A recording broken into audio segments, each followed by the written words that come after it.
राज्य सरकारच्या वतीने धार्मिक स्थळांच्या सर्वांगीण विकासासाठी तसेच पर्यटनाच्या दृष्टीने महाराष्ट्र राज्यातील पवनार वर्धा ते पत्रादेवी सिंधुदुर्ग हा महाराष्ट्र शक्तीपीठ महामार्ग करण्याचा निर्णय शेतकऱ्यांना भूमिहीन करून सामान्य जनतेलाही देशोधडीला लावणार आहे।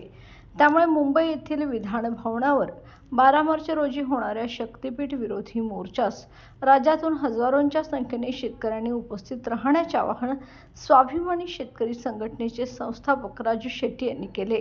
12 मार्चच्या मोर्चाच्या पार्श्वभूमीवर शिरोळ येथे शक्तीपीठ महामार्ग विरोधी कृती समितीची बैठक पार पडली। यावेळी ते बोलत होते। या बैठकीस गिरीश फोंडे, सम्राट मोरे, अजित पवार, डॉक्टर बाळासाहेब पाटील, मायकल बारदेसकर, शिवाजी कांबळे यांच्यासह पदाधिकारी उपस्थित होते। शक्तीपीठ महामार्ग विरोधी संघर्ष समितीने 12 मार्चला मुंबईच्या आझाद मैदानावर जो मोर्चा ठेवलेला आहे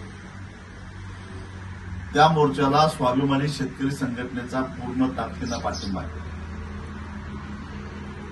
शक्तीपीठ महामार्ग हा शेतकऱ्यांच्या मुळावर उठणारा आहे,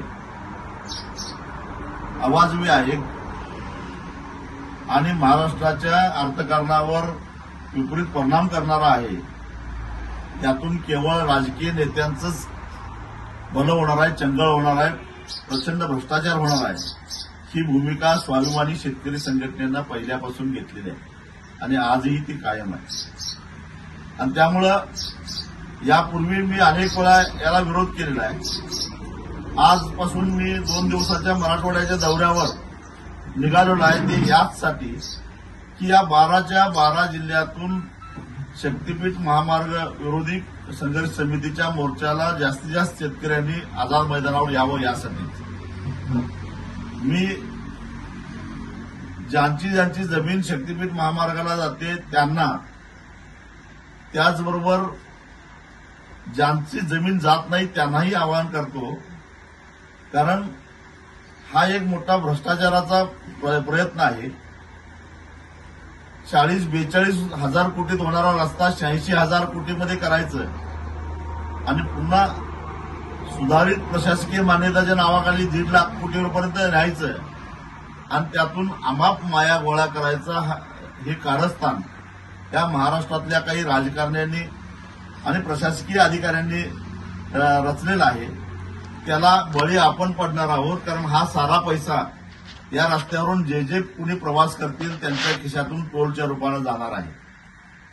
तेव्हा भ्रष्टाचार करून भानगडी करून हे लोक जातील, परिणाम आपल्याला भोगावे लागणार आहे।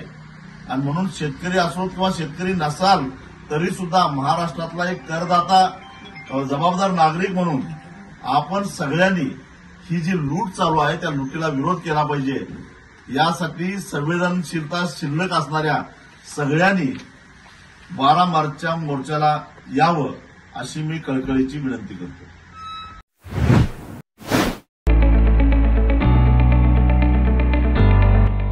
सौ Ambubai Patil English medium school and junior college,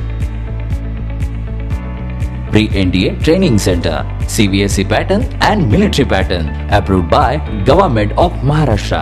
Sir Ambubai Patil English Medium School believes that a better future lies where and students can learn themselves. Graded excellent by state and CBSE pattern for systematic scholastic and co-scholastic work. At Sir Ambubai Patil English Medium School, academic subjects and extracurricular activities complement each other to develop socially skilled and healthier students. Theories and concepts are well understood by performing scientific experiments on their own. At Sir Ambubai Patil English Medium School, we encourage students to think independently and develop their own skills. I want to become an aeronautical engineer. I want to become an athlete and win gold for our country. I want to be a IAS officer. When I grow up, I will build a school for poor children. Sir Ambubai Patil English Medium School and Junior College. Address: Gokul Shirga, Taluka Karvir, District Kolhapur. 9326617509, 9371331176.